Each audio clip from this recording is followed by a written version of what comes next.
Hi guys, this is Ms. Miner, and this is lesson 4A, unit 4, lesson number A. And what we've been doing up until this point is we've been working with story problems. Oh, hold please.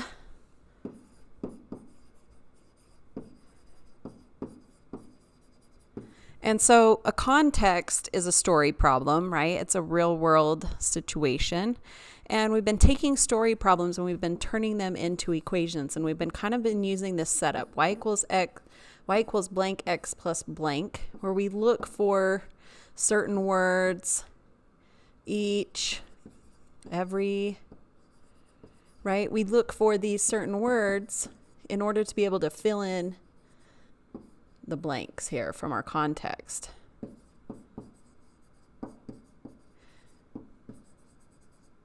And then just recently in Unit 3, we took our equations, we turned them into an XY table, we picked some values, we took our equation, we turned it into some data, right? And then we took that data, we turned it into a graph. We used our x-axis and our y-axis. Well, we're in Unit 4, we're going to take this same idea, but this time we're going to use our graph to come up with our equation, our table to come up with our equation. So we're going to kind of start working backwards. We're going to continue to work with this equation here. Y equals per x plus phi is what we've been talking about so far. And you know, we also want to be able to start understanding that when I have these blank boxes, right? Anytime I have kind of this space that I want to fill in here, I can also use a variable to represent that space. And so we're going to introduce you in this unit to a couple of new variables. They're going to now represent our per number and our phi number. So we're going to show you those variables. Because remember, x and y are essentially just blank boxes as well. We just use variables now. Higher level math is taking those blank spaces and using a variable to represent them and understanding that those letters, those variables, represent numbers. So we're going to introduce you to a couple of new variables in this unit as well. So we're going to kind of start mixing things up and taking this equation and kind of dive deeply into what it is and what it looks like. So that's where we're going. I'm going to move ahead a little bit quickly. I have some review stuff here, but we're going to skip over that just for time's sake with video purposes. And so our goal today is to take our equation, y equals blank x plus blank, and we are going to help work with this. We're going to use it to find the slope. And the slope is our per number. So remember, this is per here. And so we're going to be working with just this space right here. We're going to be finding the slope from a graph. So today we're going to take the graph and we're going to kind of reverse directions, and we're going to be able to come up with this number from the graph, this part of our equation from the graph. So we're going to start right there today. So what I want you to do is take a look at these shapes that I have here, and we want to start by discussing what is slope. And all of these shapes have a certain slope. And slope is our steepness. And so I want you to maybe pause the video right here for a minute and decide which one of these slopes is the steepest. So take a look at all of these different shapes here and trying to decide which one of these is the steepest, and then try and ask yourself, what makes it be the steepest? Which one of these is the steepest? And then why do you think that slope in particular is the steepest one? So pause the video right here and kind of ask yourself those questions, see if you can come up with an answer. All right, so for those of you who maybe pause the video, you can come back together with me now and let's take a look at some of these slopes. I hope that you said C was the steepest slope, because in all of these shapes, you can see C is not the biggest shape, but it definitely has the steepest slope. And I hope that you had some kind of thought process where you talked about how wide versus tall something is, right? If something is very, very tall and not very wide, it has a tendency to be steeper than something that is very, very wide, but not very tall, right? So width and height have something to do with steepness. And on a graph, we call this the rise and the run. Because on a graph, my width is how much distance on a graph it runs, and my height is how high up the graph that shape or that line or whatever object, how much it goes up the graph. So we call that the rise and the run. And the slope of an object depends on how much it runs versus how much it rises. And we write it as a ratio. And remember, a ratio from 7th grade review is just a fraction. It's a comparison of two things, right? And so we tend to measure slope of any object, particularly the slope of an angle, in the amount that it rises up over the amount that it runs across the graph. Okay, we're going to skip this is just a real world discussion of where we find slope in the real world. And just for purposes of time on our video today, we're going to skip over that discussion. We're going to move right to here. And this is the part where you're going to see this kind of chart in your notes quite a bit over the next unit. But what I really want you to focus on this chart right now is just the yellow highlighted area, because this is a number of interest, or this is the place of interest that we have today. And you'll notice this letter right here. Remember how I said we were going to introduce a variable? Well, the letter or the variable that we use in math to represent the slope is the letter M.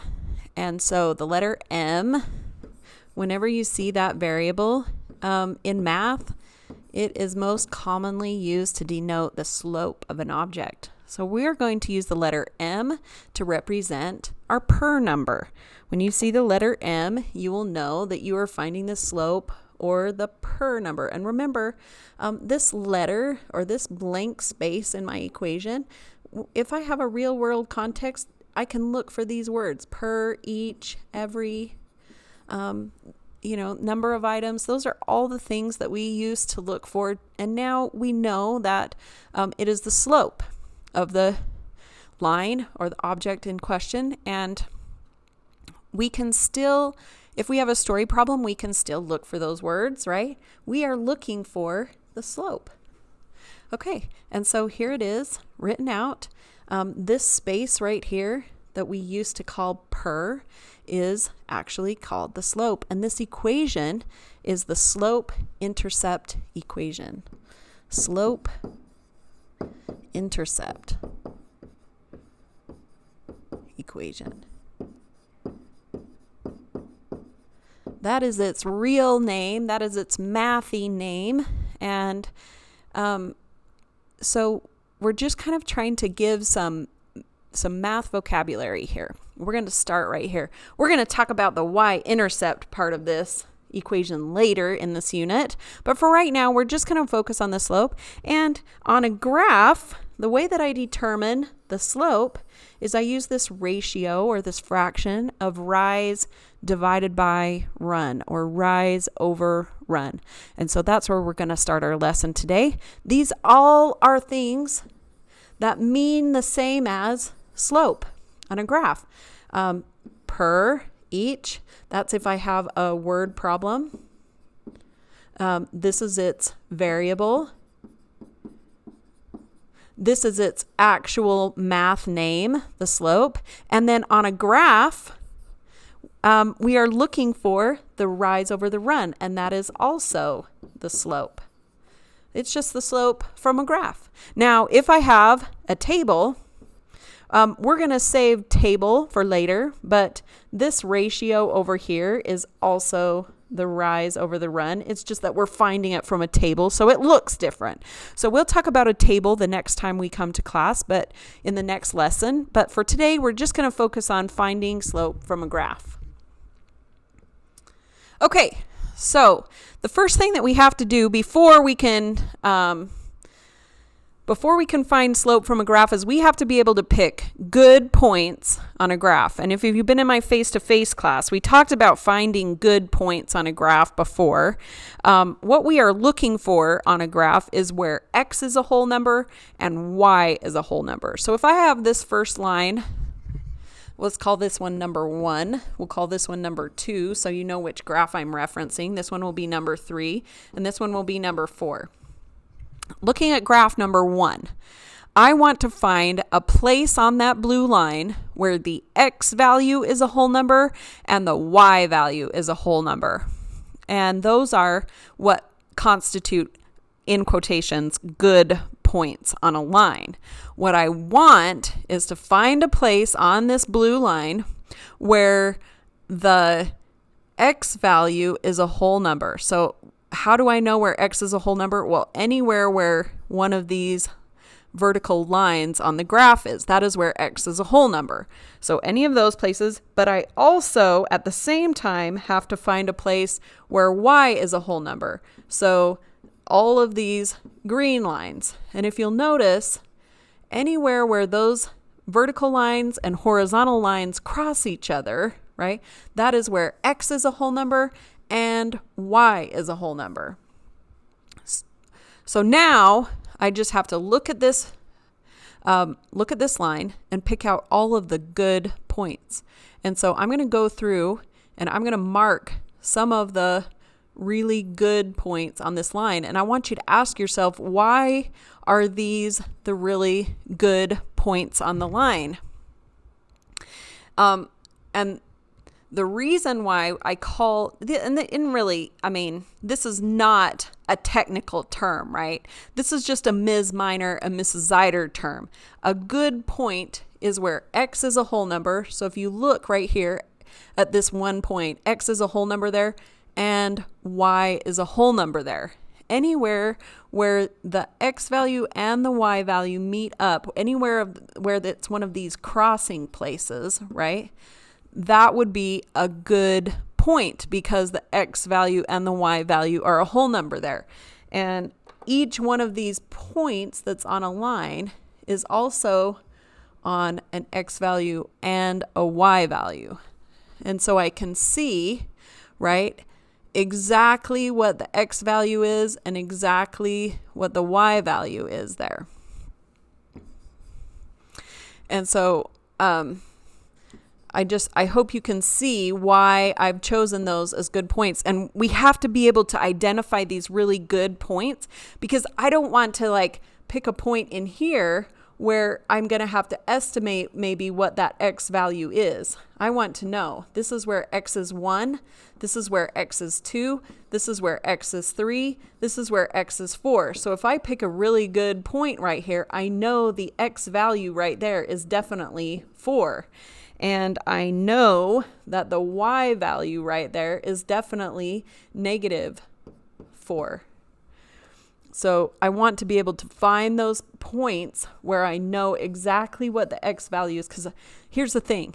If I pick a number in the middle, I'm most likely going to be working with a fraction amount, right? This will be where x is almost 1/2 or possibly it is 1/2, but I'm using an estimate first of all. And second of all, I'm also calculating with a fraction. And we don't want to have to work with fractions. So I want to be able to pick out some of these really good points on the line where it is definitely crossing right where x is a whole number and right where y is a whole number. So I want you to go through, pause the video on graph number 3 and graph number 4. I want you to pick out 2 really good points on both of those lines. So pause the video right now and find 2 good points on the line for graph number 3 and graph number 4. Okay, If you're joining me back again, I hope you pause the video. You can check your work. I'm going to go through and I'm going to identify all of the good points on graph number 3. On graph number 3, what I do is I kind of start on the left-hand side over here. So my eye is kind of looking down the graph, and I'm just kind of following the graph down until I see that it's crossing over one of those places where the X and the Y lines are meeting up, right? And it's got to be exact. It's got to be crossing right in the middle where those X and Y lines are meeting up, right? If you see my X line right here and my Y line, they're meeting up. So hopefully you can see that and you're noticing what I'm talking about here. Okay, on line number 4, again, I'm going to kind of start looking down this line, this direction. So my eye is kind of just following the line down until I see a place where it's crossing right in the middle of the X value and the Y value, where the X value is a whole number and the Y value is a whole number. And so I'm looking for those places where those two black lines are crossing, and the red line is crossing right through the center of the two black lines. Okay, so I hope you can identify those points, because when we look at a graph and we try and find slope from a graph, we're going to have to find at least 2 good points on the line. So I need at least 2 of these places right here, because what I'm going to do is I'm going to find out what the rise is and what the run is between those 2 points. Aha! Okay, so we're going to find that good ratio for rise over run. All right, so now we're just going to review a little bit. Slope is the steepness of the line, and if I were you, I'd circle this word, steepness, and I'd just circle slope. That is the definition of slope. Slope is the steepness of the line. It's also the ratio of the vertical change, or the rise. Okay, it's a ratio of the rise to the horizontal change, and that's the run. The rise over the run is kind of how we say that. The ratio is the slope of the line. So rise divided by run, or rise over run. That's the way that we talk about finding the slope from a graph. Another term for the slope is the rate of change. And we call it the rate of change. Normally, I refer to it as the rise over the run, Ms. Miner does, but you'll hear it called the rate of change because I'm looking at how much it changes vertically versus how much it changes horizontally. And remember, a rate, right, is just the rise per run. So again, we talked about the word per as denoting a unit rate.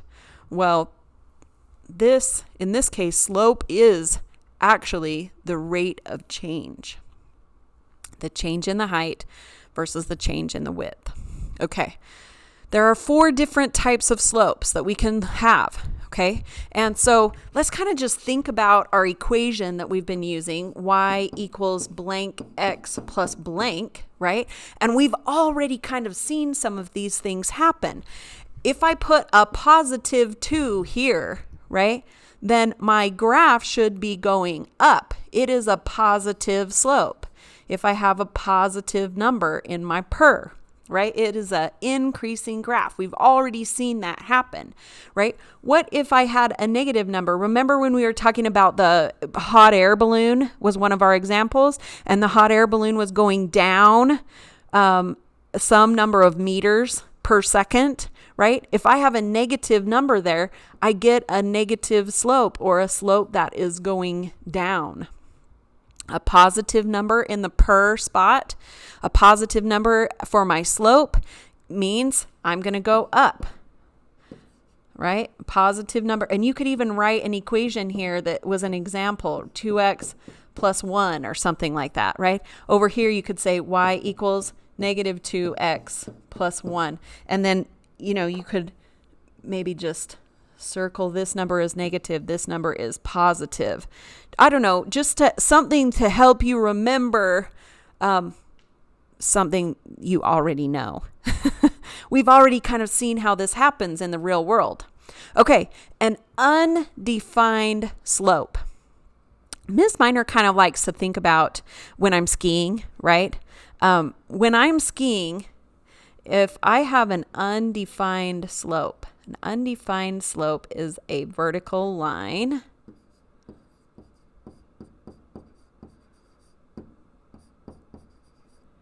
And here's my little skier, right? He comes along, and if my skier skis off of a slope that's straight up and down, here's his skis coming out there. Here he is. He was having a good time. But if he skis off of a vertical slope, that's a cliff, right? What happens when I ski off a cliff? You die. UD, undefined slope. If I have a vertical line, we say it's undefined slope, and we'll see why it's undefined. It's because mathematically we cannot calculate the slope of a vertical line, and so we say it's undefined. We're going to get to there in a little bit. We're going to talk about why we can't calculate the slope, but for right now, it'd be a really good idea to maybe just memorize that vertical lines have an undefined slope. Same thing here with horizontal lines, except we actually can calculate the slope of a horizontal line. Oh, that's going to not be enough space. Let me change the color here just so that it makes it horizontal. A horizontal line has a zero slope. If you think about my same example of skiing, and let me just move this down so I can draw a picture of it. If I am skiing here on a horizontal line, and here's my skis coming out here, right? How fast am I going? Well, I'm not going fast on a flat surface. I am going zero. So just thinking about skiing here is maybe, a way that you can, when I ski on a slope, right, then I'm not going very fast at all. I am going 0 miles per hour on a flat surface. Okay, so let's find the slope from a graph. What I first want to do is I want to find 2 good points on the line. So from this graph, I want you to pause the video and I want you to pick out 2 good points. Okay, hopefully you paused the video. I'm going to go ahead and pick out 2 good points. And remember, I just kind of start on the left and I move to the right and I try and find 2 good points on the line. Then it says, count the rise. The first thing that I do, step 1, is count the rise. So how much is this thing going up, right? I'm just going to count. 1, and I'm counting spaces here. Sorry, this isn't bigger, but I'm kind of counting these spaces in here. 2, 3, 4.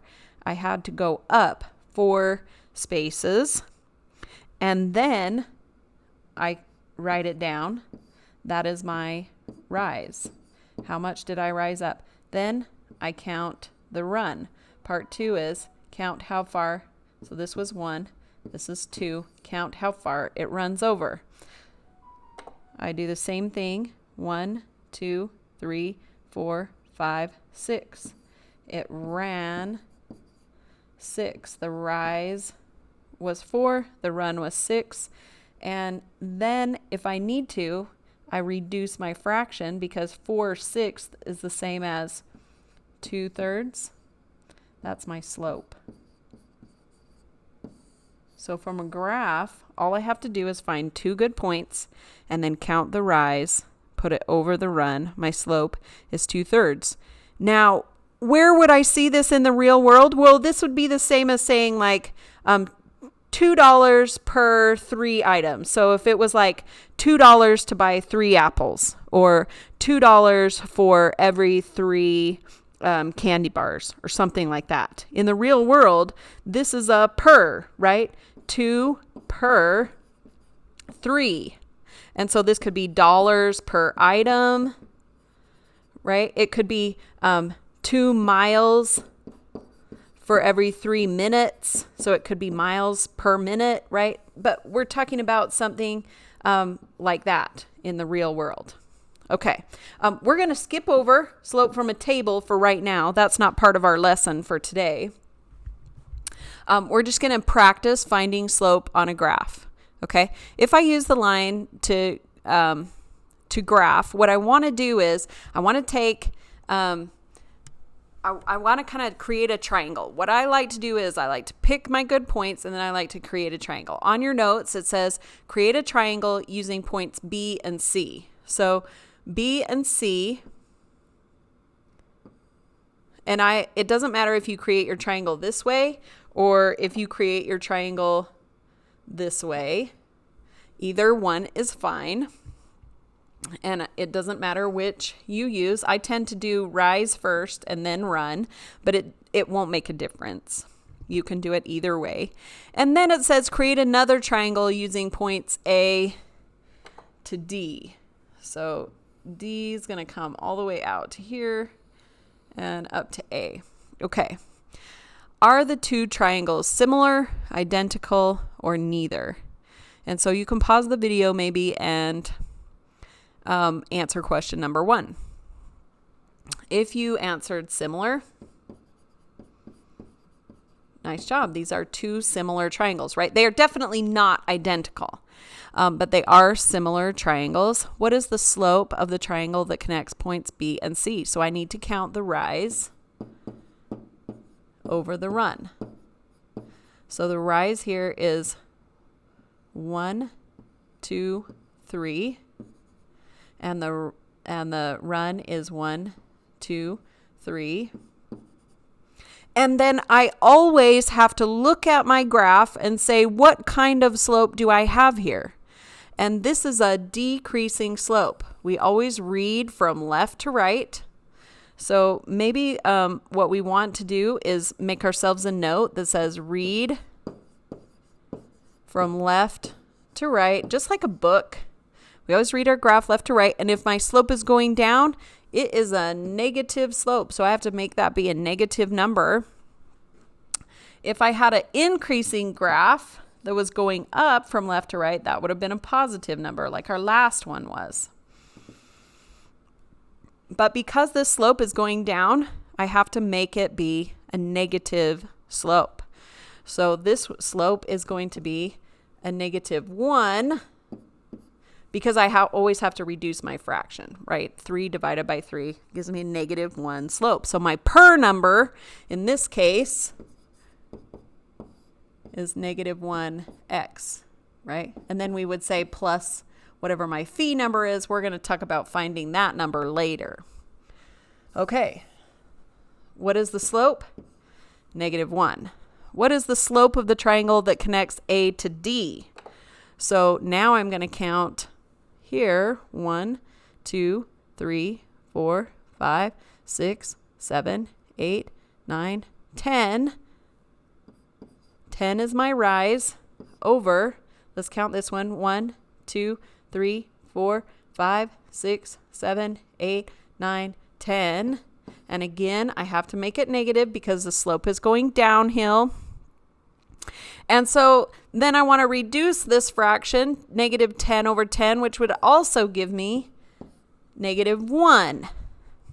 So what can we conclude about these triangles that are made between points E and F? What do you think their slope's going to be? Well, hopefully you pause the video right now and answer the question for yourself, and then come back and check your answer. Okay. Hopefully you came to a conclusion about what this slope here was going to be, and hopefully you concluded that the slope would be the same, -1. And so it doesn't really matter which points on the line I use to find slope, because no matter which 2 points on the line I use, my slope is always the same. So maybe add yourself a note. It doesn't matter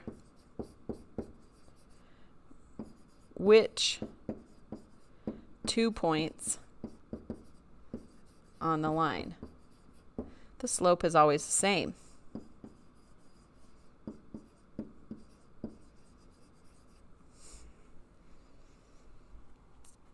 Okay, so what I want you to do now is go ahead and practice finding the slope of these lines. Maybe pause the video and see if you can practice finding the slope of the line. This one down here, you might want to remember to check back on your notes at the very beginning of class and find out what slope a vertical line and a horizontal line have. So pause the video, see if you can find the slope of the line. Okay, I'm just going to do a couple of these lines, and you can check your work and see how you did. I'm going to find the slope of this one really quick. I can see 2 good points here. There's my rise and run. This one is 1, 2, so my rise is 2. My run is 1, 2, 3. And so this is 2/3. And remember, I always want to look and see if it is going up or down. This one's going down. Oh, that's supposed to be a 3. So my slope for this line is 2/3. If I find the slope for this line, here's a point here. Here's a good point here. There's my rise and my run. So my rise is 1, 2, 3, 4. My run is 1, 2. And this line is going up from left to right. And so this one is a positive. I reduce my fraction. The slope would be 2. Okay, over here, remember the slope of a horizontal line is 0. The slope of a vertical line is undefined. So there's a couple for you to check your work and see how you did. Okay. For those of you that like steps, we're just going to go over the steps for finding the slope from a graph really quick. And then hopefully this kind of will help you. Next lesson, we're going to talk about finding from a table an equation and 2 points. So for today, we're going to fill in the middle section of this graph. So we're just focused on these right here. Let's just go over one last time the steps for finding the slope from a graph. Step 1, the first thing I want to do is find 2 points on the graph where the line goes through the corner of a square. That's where the x value is a whole number and the y value is a whole number. So I look and I find those 2 good points on the line. I could use this point as well. So there's some good points for you to use. And then step 2 says draw a step up and over. So I draw a step up and over between my 2 dots. How tall is my step? 1, 2. This one is 2 up. And then how wide is my step? It's 1, 2, 3, 4 over. Put the rise over the run. And you are going to want to add a step here. Oh my goodness, oh my goodness, oh my goodness. You are going to want to put step 6. Because there's missing a step here. You should check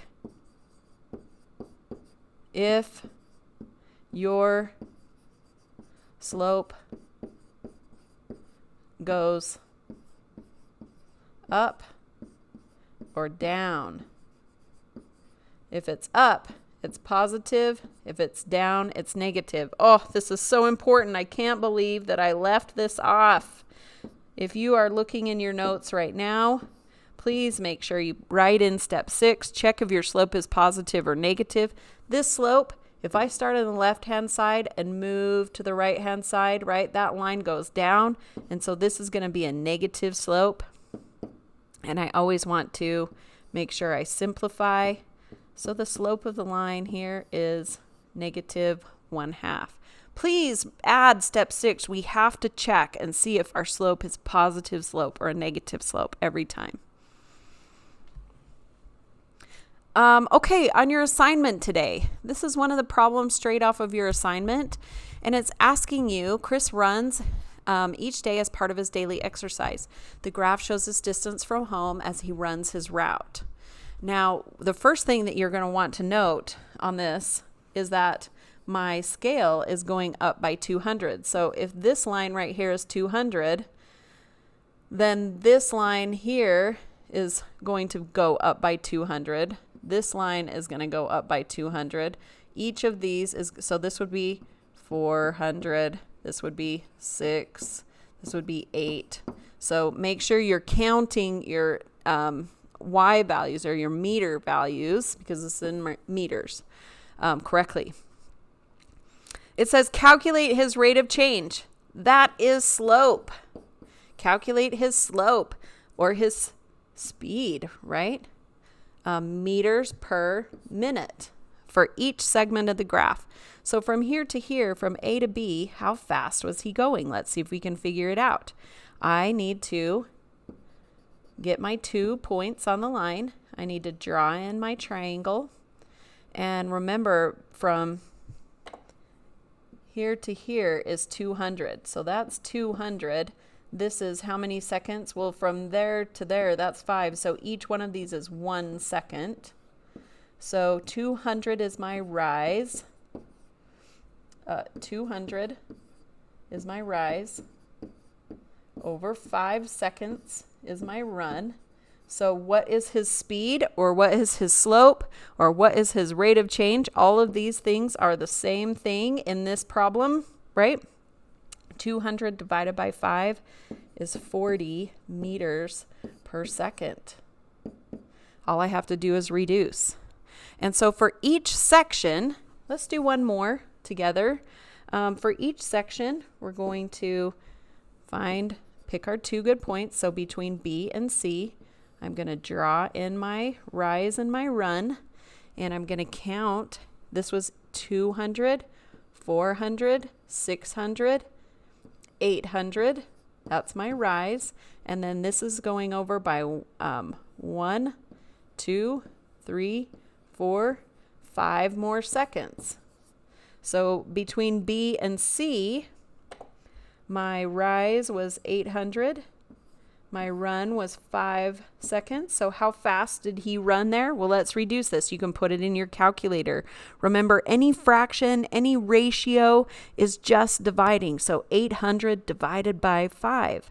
800 divided by 5 is going to give me, let's see, that's going to be 160 meters per second. Ooh, I better check that. I better put that in my calculator, because I just did that in my head and I don't know if that's right. 800 divided by 5. Yes, I got it right. Cool. 160 meters per second. So between B and C, he was running much, much faster, right? Okay. So you're going to do the rest of this. What do you think is going to happen between here and here? Well, we've already read a lot of graphs, right? What happens when my graph goes flat, right? What is happening there? What do you think my rate of change is going to be there? How much is his speed changing during that part? Okay. All right. So what I want you to do is finish this part up. That's exactly a question right off your homework. So you're going to finish answering the rest of these. What is his speed during each of these sections right here? And let's see how you do. Okay, that's for my in-class students. They get to do a homework pickup problem. All right, good luck, everybody. If you have any questions, please feel free to email me or Mrs. Zeider and let us know so that we can get you some help if you need some additional help on this. All right. Bye, guys.